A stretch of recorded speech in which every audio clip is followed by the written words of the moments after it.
नमस्कार. मंगला पटवर्धन. आज एक थोडंसं ओ.पी. नय्यर म्हणजे ओंकार प्रसाद नय्यर हे संगीतकार यांची जन्मशताब्दी वर्ष आहे म्हणून म्हटलं काहीतरी बोलावं. मी काय अभ्यासक नाही, विश्लेषक नाही, पण मग ते मला का माहिती आहे तेवढे, कारण त्यांच्या गाण्यांनी गारुड केलं आहे जीवनात. म्हणून ओ.पी. नय्यर साहब यांची आठवण जन्मशताब्दीनिमित्त बहुत शुक्रिया, बड़ी मेहरबानी, मेरी जिंदगी में हुजूर आप आहे. त्यांना रिदम किंग असं म्हटलं जातं. खरंच आहे, सगळ्या त्यांच्या कविता, त्यांची गाणी, संगीत म्हणून ती अशी सतत ठेक्यावरच आहे. आणि म्हणूनच मी तुम्हाला सांगते, मला ना एक खोडी म्हणा, कसंही म्हणा, प्रवासात असलं की स्वतःशी काहीतरी भेंड्या खेळत बसायचं. म्हणजे मग वेळ जातो, किती तास जातात कळत नाही. निसर्ग तर आपण पाहतच असतो. तर त्यावेळी ओ.पी. नय्यर यांची गाणी मला आठवायची आणि ती मग अशा रीतीने ती पाठ झालेली आहेत. तर ते सदैव गाण्याच्या रूपात आपल्याबरोबर, माझ्याबरोबर होते. तर म्हणून म्हटलं फक्त गाणी का होईना, पण त्यांची आठवण काढावी आज या जन्मशताब्दी वर्षामध्ये. आता तुम्हाला पहिलं ठेक्यातलं त्यांचं गाणं, मेरा नाम चिन चिन चिन चिन चू बाबा चिन चिन चू, रात चांदनी में तू, hello mister how do you do, मेरा नाम चिन चिन चू.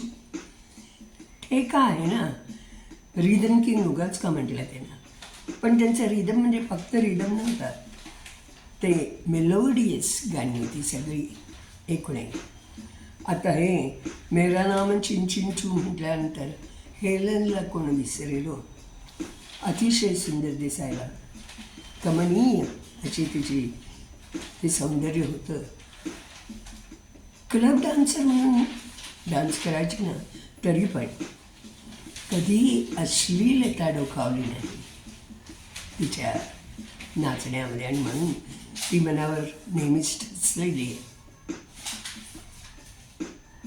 आता हे गाणं त्यांचं, ये दिल मुश्किल, ये दिल मुश्किल जीना यहाँ, जरा हटकी जरा बचकी, ये बम्बई मेरी जान.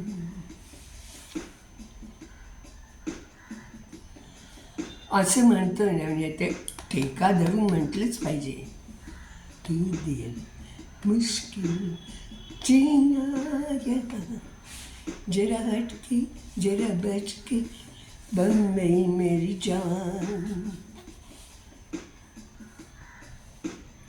होले होले होले साजना, धीरे धीरे बालमा, हो हो हो जरा होले होले चलो मारी साजना, हम भी पीछे है तुम्हारे.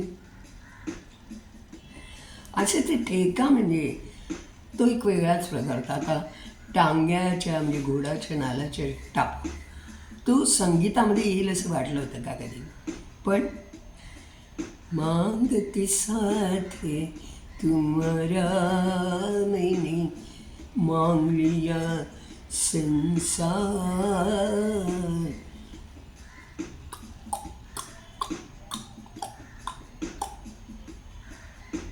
याच्यावर त्यांनी त्याचा उपयोग केला. दिल कहे दिलदार मिला, हम कहे हमें प्यार मिला, हमें यार मिला, की ताबडतोब तुमच्या डोळ्यासमोर कोडुली, वैजयंतीमाला आणि अभिनय सम्राट दिलीप कुमार उभे राहतातच, मांग के साथ तुम्हाला, अशी. पण ती गाणी ठेक्यामुळे आपल्या लक्षात आहे.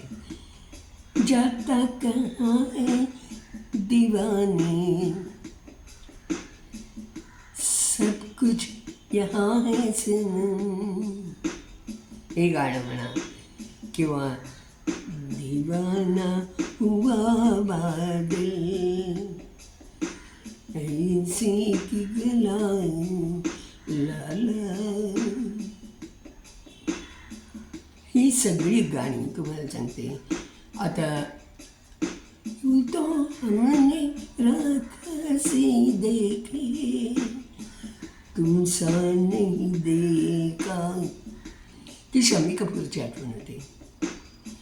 आता त्या माणसाला मला वाटतं त्याच्या अंगातच, म्हणजे त्याला कोरिओग्राफरची जरूरत नव्हती. त्याचे अंगविक्षेप, त्याची नजर, सगळ्यामध्ये एक प्रकारचा रिदम होता आणि त्यामुळे तो खूप मनाला भावायचा. अगदी सहज सहज सुंदर. एक कसम से कहते तुमसे हाय, यूं भी चलोगे हाथ मलोगे रूठ के हमसे हाय, देख कसम से कहते तुमसे हाय, तुम भी जलोगे रात मलोगे रूठ के हमसे हाय. आणि इथे उडत्या चालीची किती गाणी अभिनयांची आहेत. जब जब जुल्फे तेरी उड़े, जब जब जुल्फे तेरी, सवारियों का दिल मचले जिन मरिए, ला ला ला ला ला ला ला ला ला ला ला ला ला. एक परदेसी मेरा दिल ले गया, मीठी मीठी अखियों में ले गया, सर पर टोपी लाल हाथ में रेश का रुमाल, तेरा क्या कहना. बघा ना, सगळ्या म्हणजे गाण्याला ठेका असल्यामुळे ती लक्षात राहिलेली सगळी ओपींची गाणी. आता मटक्याचा ठेका, मटक्यावर ठेका घेऊन गाणे ते गाणं म्हणजे लक्षात आहे. मोहब्बत कर ले जी भर लो, इसने देखा है बड़े गजब की बात है, किसने भी रोका है मुराजत कर लो. सहज सुंदर शब्द, कुणाच्याही तोंडी बसतील अशी वाक्यच त्यांचं पद्य व्हायचं. ये रेशमी जुल्फों का अंधेरा न घबराए, हुजूरी वाला जो हो इजाजत, तो हम ये सारे जहाँ से कह दे. ते नंतर बाबूजी धीरे चलना, प्यार में जरा मिलना. काश्मीर की कलीमधली तर सगळीच गाणी टेक्यावरचीच होती. एकतर नाचणारा शम्मी कपूर होता, शर्मिला होती. इशारों इशारों पे दिल देने वाले बता दे तुझे कहाँ से. अशा प्रकारे हे गाण्यांची म्हणजे निदान आठवण तरी काढावी, जे आपल्या चांगल्या दिवसात आपल्या मनावर गारूड करून गेली. ती सर्व गाणी आणि लक्षात आली की ती अभिनयरांचीच गाणी होती. एखादा संगीतकार का मोठा असतो? त्याचं संगीत सहज लक्षात राहतं म्हणून. गाण्याबरोबर ठेका धरावा असं वाटतं म्हणून. असं काय काय असतं काय त्यात? तर खरं सांग, त्याचं संगीत वर्षापेक्षा जास्त टिकतं. हेच तर त्याचं प्रमाण आहे ना.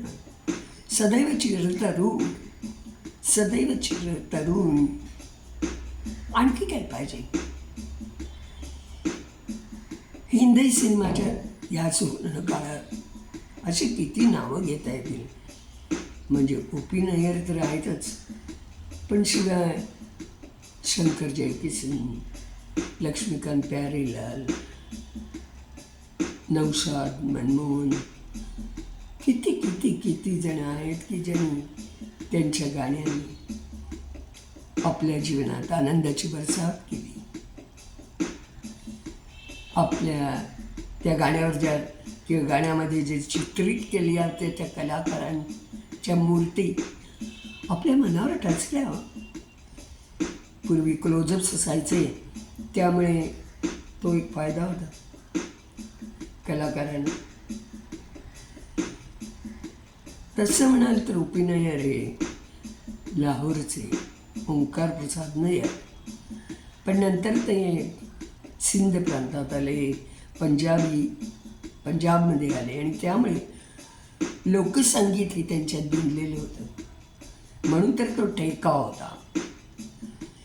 तसं त्यांनी पाश्चात्य संगीत आणलं हिंदी गाण्यांमधनं. हिंदुस्थानी शास्त्रीय संगीतसुद्धा वापरलं. अशा सर्व रंगाची उधळण ते अगदी मुक्त हस्ताने करीत असत. तेव्हा यावर्षी नय्यर साहेबांच्या या जन्मशताब्दी वर्षाची एक गृहिणी म्हणून रेडिओ सिलोन त्यांची पण जन्मशताब्दी म्हणजे सुरू आहे. त्यांचे शतक वर्ष आहे. त्यामुळे त्यांचं नंतर सिलोन, रेडिओ सिलोन झाला, मग बिनाका गीतमाला आली, मग विविध भारती आली. सगळ्यांनी आपल्याला ही गाणी चित्रसंगीत ऐकवलं आणि आपल्या जीवनात बहार आणले. तेव्हा असं कुणाकुणाचे आभार मानायचे? त्या सर्वांनीच गायक, संयोजक, ध्वनिमुद्रक, निर्माता, दिग्दर्शक या सर्वांनाच शतशः प्रणाम. आणि ओ.पी. नय्यर साहेबांना त्या तुमचे जन्मशताब्दी वर्ष म्हणून खास प्रणाम तर आहेच, पण ते रिदम आणि मेलडी किंगना बहुत बहुत शुक्रिया की हुजूर आप आए. आमच्या जीवनात संगीताची बरसात केली म्हणून कोटी कोटी प्रणाम आणि नम्र अभिवादन. तुमचे स्मृती वंदना असं म्हणायला हरकत